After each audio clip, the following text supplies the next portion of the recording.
Okay, so let's first talk about posture. If you do not sit in the classical style, we're going to review that a little bit. So if you sit with both feet on the ground or flamenco posture, which I prefer,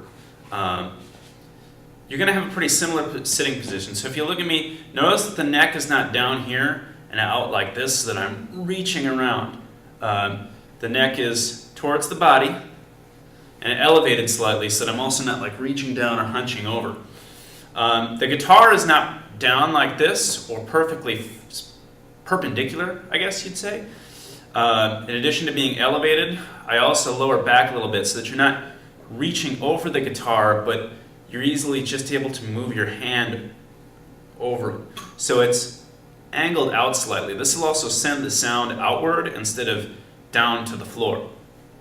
So your sound will carry more. You want your goal is always to be as relaxed as possible. So what I learned in doing physical therapy and from taking some ballet lessons on posture is you want your hands to be down like this. And if you look at your hands, you know they're always kind of like this for the most part when everything's just nice and relaxed.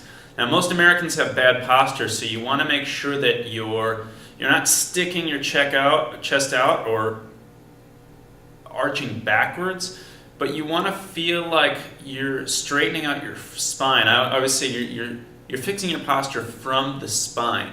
So your head is not, so you want your lower back to be kind of pulled in, and then you want your shoulder blades to be kind of pulled in a little bit. And it will feel awkward, and it will feel like your head's being back. And avoid the temptation of trying to straighten with your neck, because that'll cause tension in your neck and head. If you look at my posture from the side, so here's bad posture. This is what I used to have. And after I took some ballet, I learned to kind of straighten it out. So watch this. So first I straighten out the lower back, then I straighten out the upper back, then I straighten out the shoulder blades, and it's very minute movements, and then I just relax the head naturally. And then I pick up the guitar, all while having my hands nice and relaxed like this.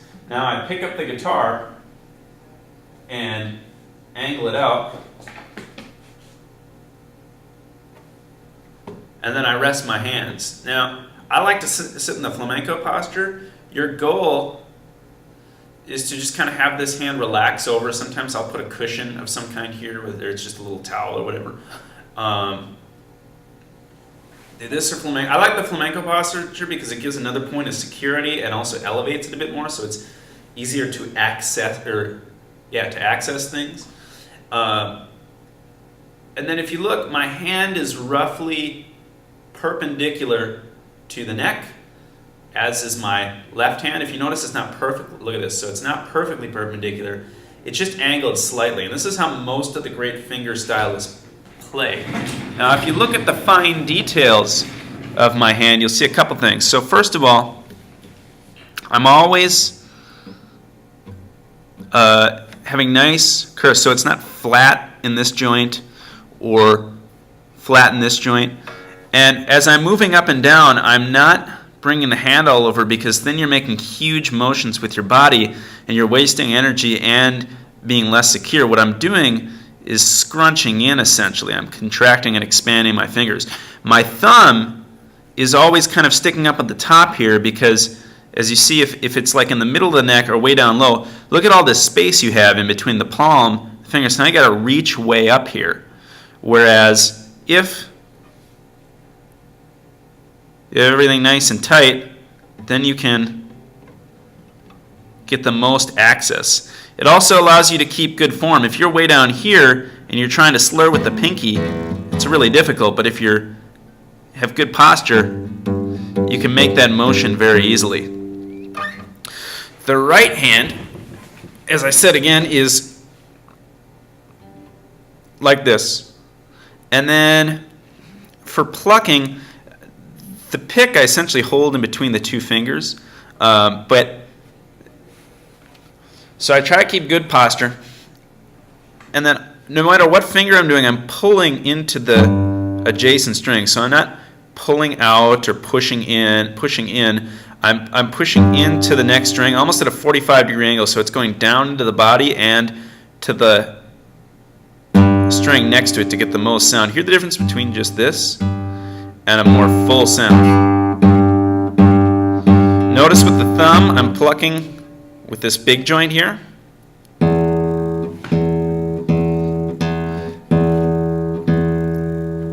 And then with these fingers, so if I'm going to play on the B string, for example, or the E string, notice how my knuckles are not lined up with the string. I don't see a lot of great players playing like that.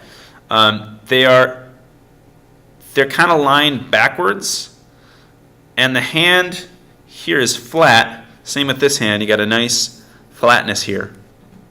And then when I'm plucking, if you watch the string, and I'm going to do it on the D string because it's easier to see, I'm pulling the string into the next string.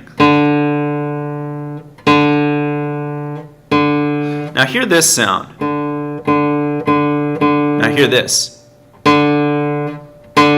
It's a subtle difference, but it carries well, a lot better. It's louder, it's a better tone.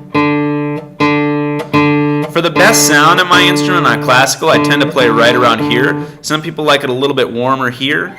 Some people like it a hair brighter down in this area. For different color effects, you can go all the way over here. You want to be playing so that you're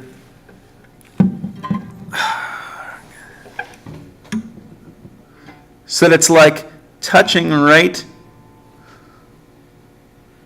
at the edge of the right at the edge of the nail here, and then on the flesh. So here I'm going to pick.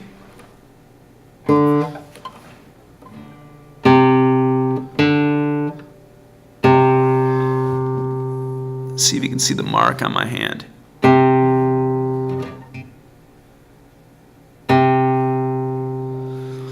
It's like I'm picking at the edge here. It's touching the edge of the nail here, and then some of the palm or the fingertip there, and then releasing right around the center.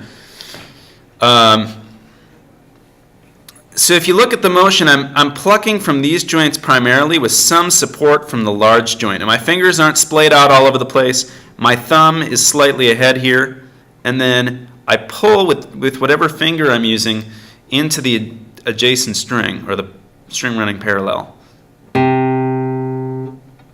So see how that's being pulled in? Pulling in.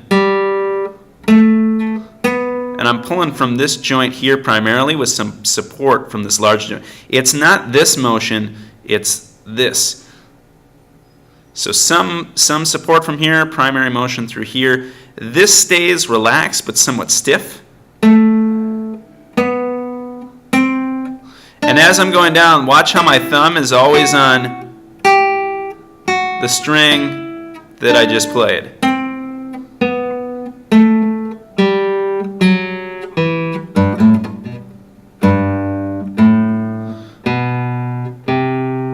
And then notice that I'm not pulling all the way in. I'm doing very quick motions. And if you watch,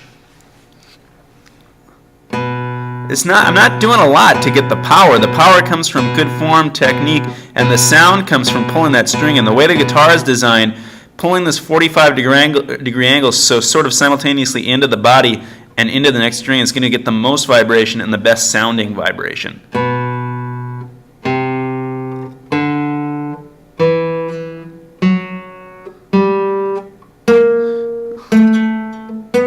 And watch how my thumb follows along.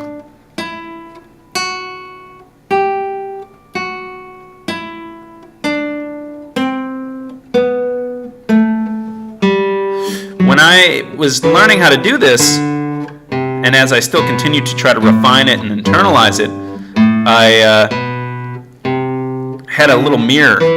I have a large mirror in my practice space and a small mirror. One of them, the small one I focus on my hands, the large one I focus on my body, and I try to keep it in front of me as I'm practicing as much as possible. The other thing I did is I played with the metronome at 60 beats per second, so it's 3, I don't remember exactly how long that is, but it's roughly this amount of time. And I focused on every movement. I focused on keeping good posture. I focused on keeping everything relaxed. I focused on holding the guitar properly. I focused on plucking properly. I focused on what joints I'm playing from. Notice if you're too high, you're going to pluck from these joints, but if you're kind of just right, you're going to get the motion from these inner joints with support from the larger ones.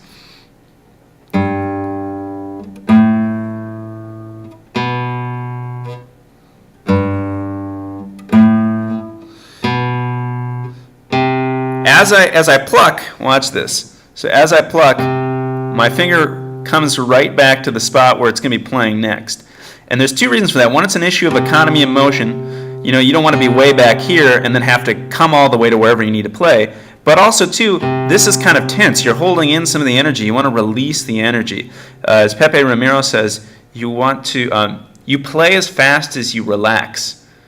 Playing really fast isn't the hard part of playing guitar. As far as like doing this, doing that fast, your muscles want to do that. It's the reverse of relaxing and putting them right back to where they go. And there's two things that are happening there. One, you're unloading that energy and relaxing all your muscles and tendons, because remember, as you're pulling in, you're using muscles and tendons and ligaments, you know, all the way up the forearm and even into the shoulder. Your whole body is supporting this motion. I hate when people say, you know, music is like a sport or marching band is like a sport, but there is something to be said that you have to think very physically about the actions that you're doing and very technically as an athlete should, and, you know, if they're training optimally, usually does. So as I'm plucking like this, what happens is I'm releasing the energy and the tension and preparing it for the next string. And as you're doing multiple ones, you want to be preparing. So as I'm practicing really low, I'm practicing when I'm doing multiple fingers, preparing the other one as I'm releasing the tension. So as this finger plucks, this one releases tension and returns to the original spot. 2, 3, 4, 1, 2, 3. And actually, sometimes when I'm going really slow, I'm almost releasing the tension before the next one even goes. And the idea is you're exaggerating it so that as you speed up, your body... The reason you practice things slow is to really focus, to make sure you're getting things right, and also to exaggerate the motion, because if you exaggerate it, it'll kind of sink in when you're playing at higher speeds.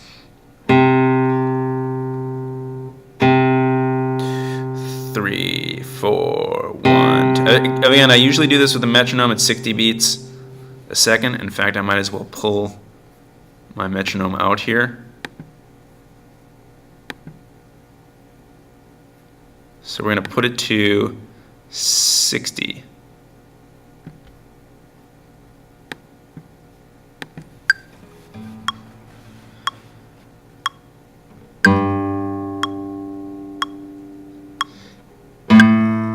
Also, you want, if you look, my M and A finger always kind of move together a little bit. You want some independence. You don't want to be flopping all the fingers back at the same time, because obviously the M finger can't be going with I. It needs to be ready to pluck its own note, but you want some codependency between these two, because all three of these fingers are controlled by the same tendons, joints, a lot of the same tendons and muscles. The wiring that runs through here is controls all three of these together, particularly these two, and even more so. These two here are really codependent in terms of how the wiring in your hand works. So let's just do a scale exercise. I'm going to do M and I.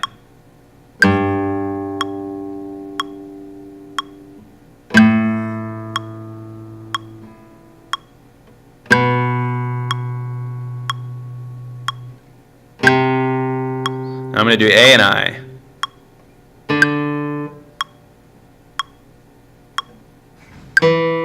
Actually, I had to lower my hand a little bit. My hand was a little too high.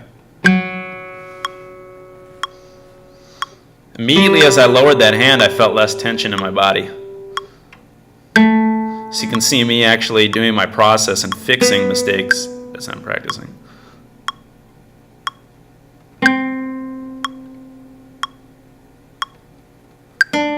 Also in the left hand, look, I'm not going up and down, but I'm extending. Now I'm going to do AMI.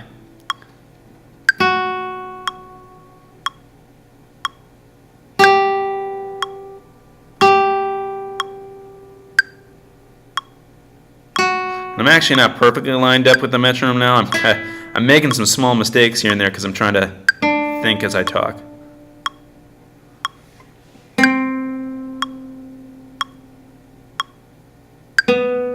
Now the claw, which is used in a lot of different styles, jazz, which is just scooping with this and plucking down with this, or country,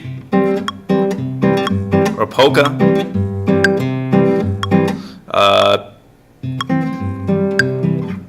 I mean, there's a ton of Latin or Brazilian music.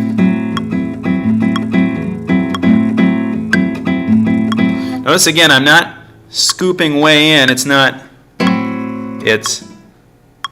And as I do, I'm pressing these strings into the next strings and this string down. Even if I'm here, it's not pushing in. It's not pulling up. It's pushing.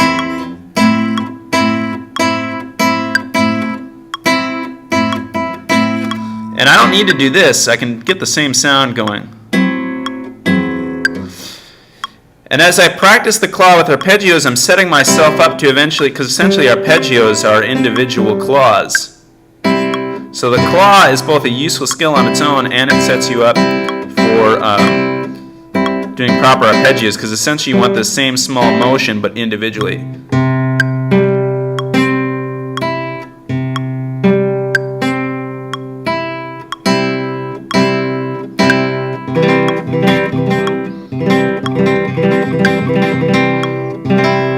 Alright, I think that's all I have for technique right now. Thank you.